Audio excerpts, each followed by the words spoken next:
আল্লামা দেলোয়ার হোসেন সাইদি, মতিউর রহমান নিজামী, কাদের মোল্লা আলী হাসান মোহাম্মদ মুজাহিদ, অসংখ্য দিন তারা জেলখানায় কেঁদেছেন।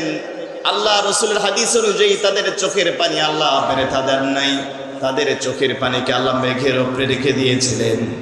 হুজুর বলেন ক্বালা বিইজ্জাতি, আল্লাহ এবার চোখের পানিটা হাতের মুঠোয় নেন আর বলেন ক্বালা বিইজ্জাতি, আমি আল্লাহর কসম, আমি আল্লাহর জাতের কসম, লান সুরান্নাক, হে মাজলুম তোমার চোখের পানিকে অবশ্যই আমি আল্লাহ সাহায্য করবই।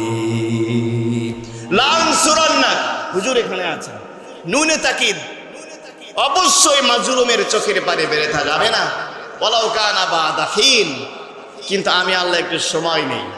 কথা বলেন ঠিক কিনা? আল্লাহ একটু সময় নেন, ধরার জন্য সময় নেন। আল্লাহ সময় নিয়েছেন 15 বছর, 15.5 বছর। আল্লাহ জায়গা মতো ধরেছেন কি ধরেন নাই? কথা বলেন ঠিক কিনা?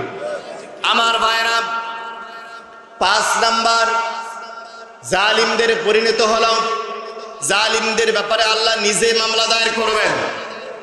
আচ্ছা বলেন তো, মামলা দায়ের করবেন কে? আল্লাহ যদি কোনো মানুষের বিরুদ্ধে, কোনো জালিমের বিরুদ্ধে মামলা দায়ের করে, ওই আসামিকে বাঁচাবার জন্য কোনো উকিল মনে হয় বাংলাদেশে পাওয়া যাবে?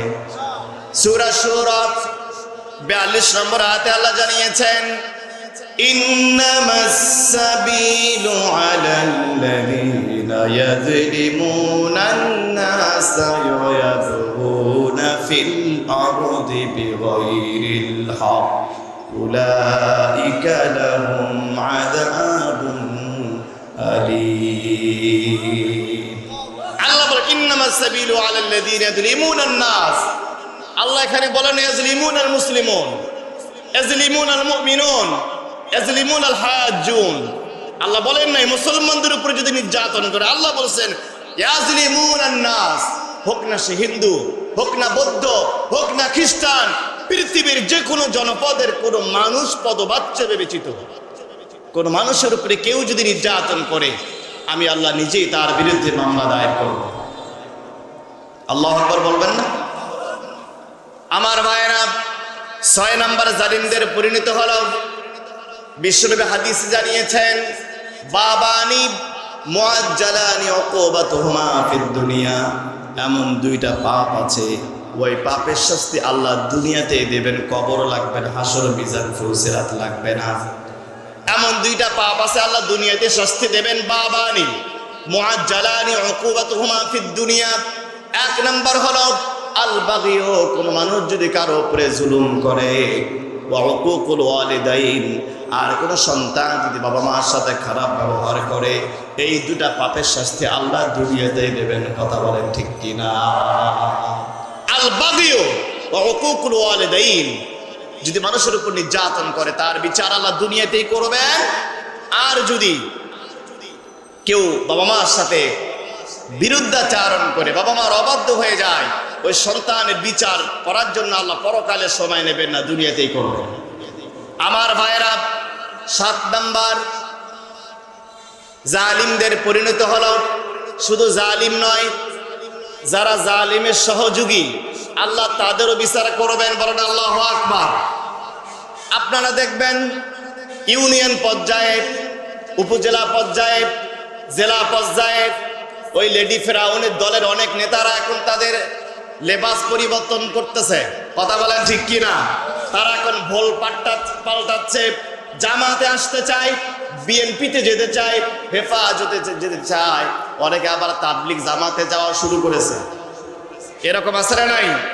লেবাস পাল্টায়া এখন বাইপাস রাস্তা দিয়া অনেকে তাবলিগ জামাতে যাওয়া শুরু করেছেন। কান খাড়া করে শুনেন, কোন ব্যক্তি যদি জালিমকে সহযোগিতা করে থাকেন, তার বিচার কেমনে হবে?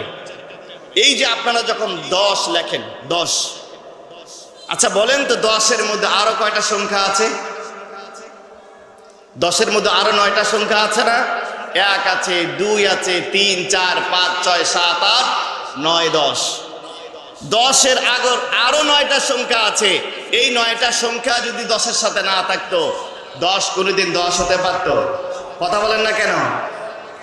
10 কোনোদিন 10 হতে পারত না যদি 10-এর আগে এই 9টা সংখ্যা না থাকতো।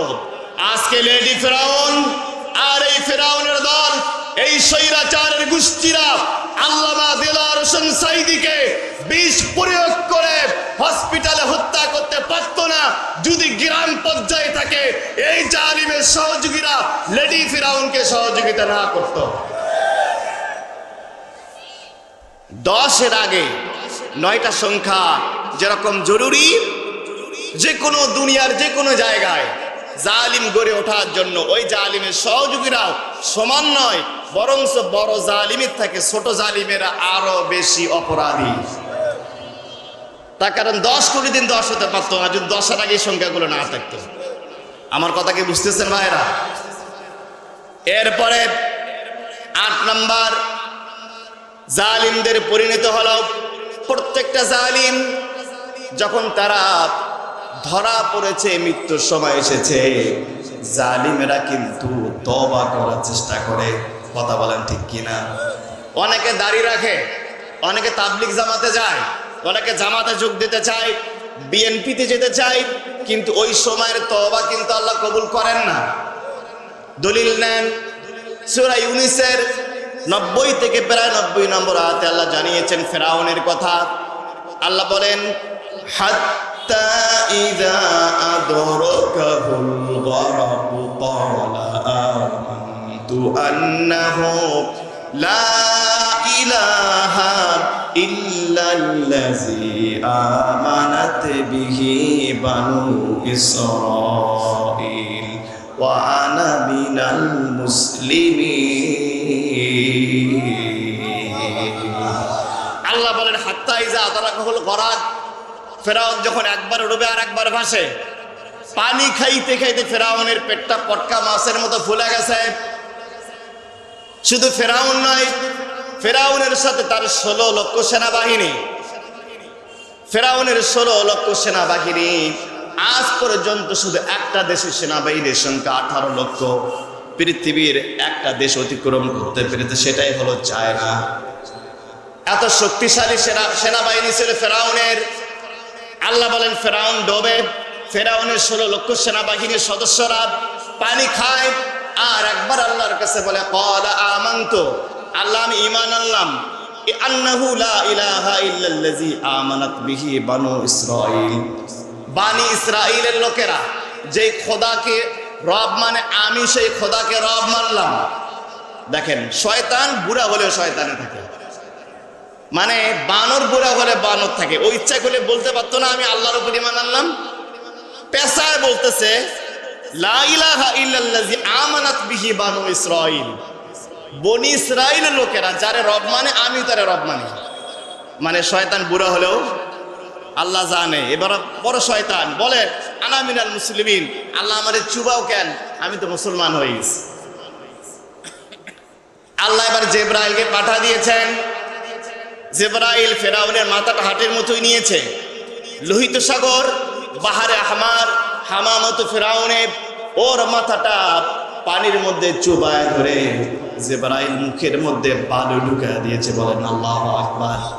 আল্লাহ এবার বললেন আল আনা ওয়া ক্বাদ আসাইতা ক্বাবলু ওয়া কুনতা মিনাল মুফসিদিন। তোমার ঈমান আনার সময় হলো এখন এসে। ওয়া ক্বাদ আসাইতা ক্বাবলু ওয়া কুনতা মিনাল মুফসিদিন, তোরা আমি 400 বছর হায়াত দিয়েছিলাম। কত বছর আল্লাহ হায়াত দিয়েছিলেন? 400 বছর। এই 400 বছরের জিন্দেগিতে ফেরাউনের কোনোদিন জ্বর সর্দি পর্যন্ত হয়নি। আল্লাহ বলেন ঈমান আনার সময় পাইলি না, মরার সময় তওবা করিস। তুই তো সব থেকে বড় সন্ত্রাসী ছিলি। আল্লাহ এবার বললেন তুই যদি ঈমান এনেছিস আমার উপরে, একটা পুরস্কার আমি তোরে দিব। আল্লাহ পরের আয়াতে বলেন ফালইয়াউমা নুনাজ্জিকা বিবাদানিকা লিতাকুনা লিমান খালফাকা আয়া ওয়া ইন্না কাসীরাম মিনান নাসি আন আয়াতিনা লাগাফিলুন। আল্লাহ বলেন ফালইয়াউমা নুনাজ্জিকা বিবাদানিকা, তোর দেহটাকে তোর শরীরটাকে আমি আল্লাহ রক্ষা করব, রেখে দেব। এই তো 1881 সালে এখনো 200 বছর হয় নাই, লোহিত সাগরের হামামত ফেরাউন নামে জায়গায় ফেরাউন মারা যাওয়ার 3115 বছর পর তার পানিতে তার লাশটা পাওয়া গেছে। কত বছর পর? 3115 বছর পর। আচ্ছা বলেন তো, অন্য কোন মানুষের দেহ এতদিনকে পানিতে থাকতো? তার পশমটাও পর্যন্ত পানি খেতে পারে না। এর কারণটাকে আল্লাহ বলেন লিতাকুনা লিমান খালফাকা আয়া। এর পরবর্তীতে কেউ যদি ফেরাউনের খালাতো বোন, মামাতো বোন, ফুফাতো বোন হতে চায়, সেজন্য একবারে ফেরাউনের দিকে তাকায়। কথা বলেন ঠিক কিনা? লিমান খালফাকা আয়া। আমার ভাইরা, ফেরাউন তওবা করেছিল, মৃত্যুর সময় মুসলমান হয়েছিল, ওই তওবা আল্লাহ কবুল করে নাই। কথা বলেন ঠিক কিনা? আজকে লেডি ফেরাউন, এই খুনে হাসিনা, তার দল বলছে বাংলাদেশের মানুষ যদি চায় আমরা তাদের কাছে ক্ষমা চাইতে রাজি আছি। আমি আপনাদের বলতে চাই, এই খুনির দলকে বলতে চাই, লেডি ফেরাউনের দোসরার স্বৈরাচারের বাচ্চাদের বলতে চাই, আমরা তোমাদের ক্ষমা করব, শর্ত হলো আল্লামা সাঈদীকে ফিরিয়ে দিতে হবে। মুসলমান কথা বলেন ঠিক কিনা? আমরা তোমাদের ক্ষমা করতে পারি, আলী হাসান মোহাম্মদ মুজাহিদকে ফিরিয়ে দিতে হবে, মতিউর রহমান নিজামীকে ফিরিয়ে দিতে হবে, আবু সাঈদের মুগ্ধকে ফিরিয়ে দিতে হবে। এই জুলাই বিপ্লবে 2000 যারা জীবন দিল, 2000 শহীদকে ফিরিয়ে দিতে হবে। কথা বলেন ঠিক কিনা? আমরা বলতে চাই, ইন্ডিয়ায় বসে আপনি আবার পায়তারা করছেন, আপনি বলছেন আমি চট করে ঢুকে যাব। বাংলাদেশের একটা পত্রিকা রিপোর্ট করেছে, এই লেডি ফেরাউন কোনোদিন যদি বাংলার জমিনে আসে, অন্তত তার যাবজ্জীবন হবে প্রায় 800 বছর। কত বছর? আমরা চাই আপনি আসেন, আমরা চাই আপনি আসেন। আপনি আসলে আপনার কারাদণ্ড হবে প্রায় 800 বছর। বাঁচবেন আর কতদিন?